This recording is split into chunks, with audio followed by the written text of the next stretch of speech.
Game பார்த்தீங்கன்னா, இப்போதைக்கு hold பண்ணியிருக்காங்க. ஆதரே பார்வதி கிட்ட பேசுறாங்க.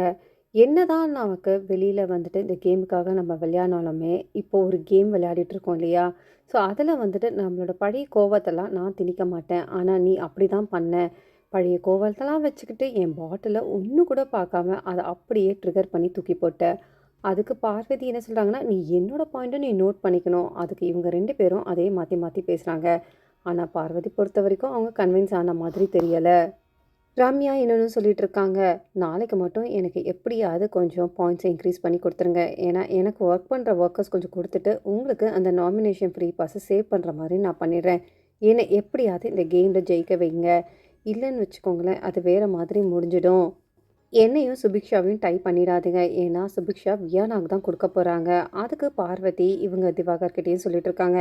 நாளைக்கு மட்டும் நீங்க கொஞ்சம் யோசிச்சு விளையாடுங்க. இது ஏன்னா ரொம்பவே முக்கியம். அதுக்கு அவருமே சொல்றாரு, "உன்ன எனக்கு ரொம்பவே பிடிக்கும். உனக்கு தான் நான் நாமினேஷன் ஃப்ரீ பாஸ வாங்கி குடுப்பேன். நாளைக்கு கரெக்ட்டா விளையாடிடுறேன்." அந்த பக்கம் கலை வந்துட்டு போறாரு. கலைய பத்தியும் இது சொல்றாங்க. "இன்னைக்கு வந்து நீ ரொம்ப வேற மாரி விளையாடுன. எனக்கே ஆச்சரியமா ஆயிடுச்சு. ஏன்னா, அந்த டேபிள தூக்கி போட்டது." அதுக்கு அவர் என்ன சொல்றாருன்னா, "நானும் கேம் விளையாடி தானே ஆகணும். எல்லார்கிட்டயும் ஒரே மாதிரி நான் இருக்க மாட்டேன்னு" சொல்றாரு.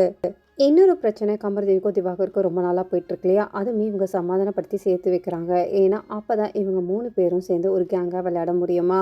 அதுவுமே சொல்றாங்க. கமருதீன் நீ வந்து திவாகர் கூட பேசி நீ வந்து சமாதானமாகிடு. அதுக்கு அவருமே சொல்றாரு, "எனக்கு அதெல்லாம் இல்ல. இப்ப எல்லாமே ஓகே தான்" சொல்லிட்டு இருக்காரு. இவங்கள பொறுத்தவரைக்கும் சுபிக்ஷாக்கும் இவங்களுக்கும் ஒரு பிரச்சனை போயிட்டுருக்கு. சுபிக்ஷாவையும் கூப்பிட்டு பேசுறாங்க. "நாளைக்கு நீ மட்டும் எனக்கு ஓகே சொல்லிடு. சரியா? நான் எப்படியாவது நான் உன்ன வந்து ஜெயிக்க வைக்கிறேன். நீ எனக்கு அந்த நாமினேஷன் ஃப்ரீ பாஸ வாங்கி குடுன்னு" சொல்லிட்டு பேசிட்டு இருக்காங்க.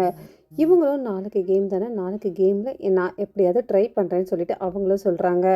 அதுக்கப்புறம் கனி வராங்க. கனி என்ன சொல்றாங்க, எல்லாருக்கும் எப்படி தெரியும்னா, நம்மலாம் ஒரு கேங் மாதிரி தான் தெரியும். அதுக்கு எப்படி சொல்றாரு, ஆமாமா. ஒருவேளை கேங்கா இருந்தாலும், இல்லனாலுமே நீங்க தப்பு பண்ணா நான் பேச தானே செய்றேன். ஆதிரை தப்பு பண்ணாலும் நான் கேட்க தானே செய்றேன்னு சொல்றாரு. அதுக்கு இவங்களும் சொல்றாங்க, ஆமா. ஆனா வெளியில நம்ம நியாயத்துக்காக தான் நம்ம பண்ணிட்டுருக்கோம். அது எப்படி போகுதுன்னு தெரியல. என்னலாம் கேங்ல சேர்த்துக்காதீங்கன்னும்போது, அதுக்கப்புறம் அவரே என்ன சொல்றாருன்னா, "எனக்கு வந்து பார்வதி என்ன வந்து கைய பிடிச்சு விடு, அத பண்ணுன்னு சொன்னாங்க. எனக்கு அது பிடிக்கல. அது மத்தவங்களுக்குலாம் ஓகேவா இருக்கலாம். அது எனக்கு பிடிக்காது. அதனால தான் நான் பண்ணல." கடைசியில அவங்களே ட்ரிகர் பண்ணி, அத பண்ணி, இத பண்ணி ஏதோ ஒண்ணு பண்ணிக்கிட்டு இருக்காங்க. அதுவுமே எனக்கு சரி வரல. ஆனா எப்படி போகும்னு தெரியல. நாளைக்கு நம்ம அந்த கேம எப்படி பண்றதுன்னு பார்த்துக்கலாம்னு சொல்லிட்டு இவங்களும் பேசிட்டு இருக்காங்க.